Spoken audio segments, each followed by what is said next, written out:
हरे कृष्णा। कामाख्या शक्तिपीठ गुवाहाटी के पश्चिम में 8 किलोमीटर दूर नीलांचल पर्वत पर है। माता की सभी शक्तिपीठों में से कामाख्या शक्तिपीठ को सर्वोत्तम कहा गया है। माता सती के प्रति भगवान शिव का मोह भंग करने के लिए भगवान विष्णु ने अपने सुदर्शन चक्र से माता सती के मृत शरीर के 51 भाग कर दिए। जिस जिस जगह पर माता सती के शरीर के अंग गिरे वे शक्तिपीठ कहलाए। कहा जाता है कि यहाँ पर माता सती की गुहिया मतलब योनि भाग गिरा था। उसी से कामाख्या महापीठ की उत्पत्ति हुई।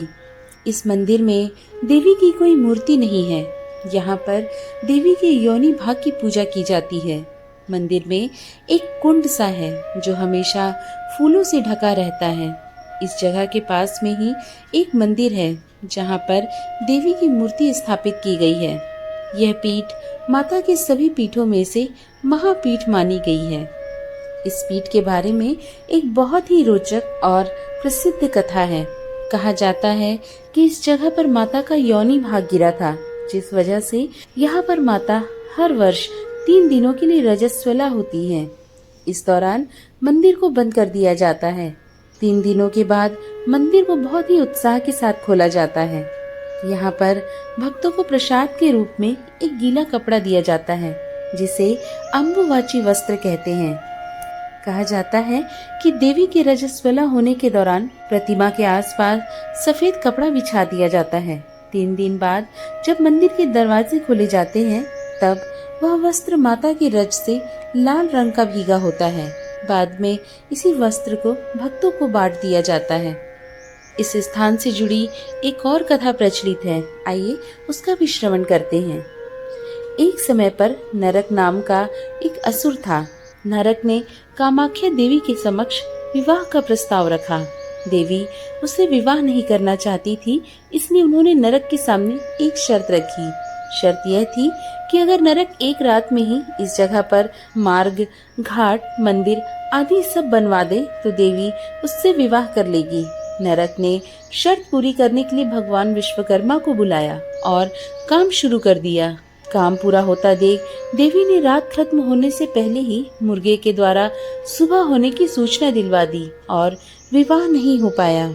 आज भी पर्वत के नीचे से ऊपर जाने वाले मार्ग को नरकासुर मार्ग के नाम से जाना जाता है और जिस मंदिर में माता की मूर्ति स्थापित है उसे कामादेव मंदिर कहा जाता है।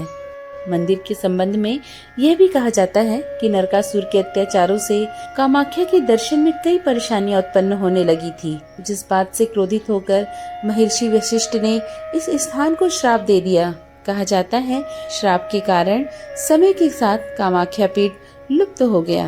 16वीं शताब्दी में कामरूप प्रदेश के राज्यों में युद्ध होने लगा, जिसमें कूच बिहार रियासत के राजा विश्वसिंह जीत गए। युद्ध में विश्वसिंह के भाई खो गए थे।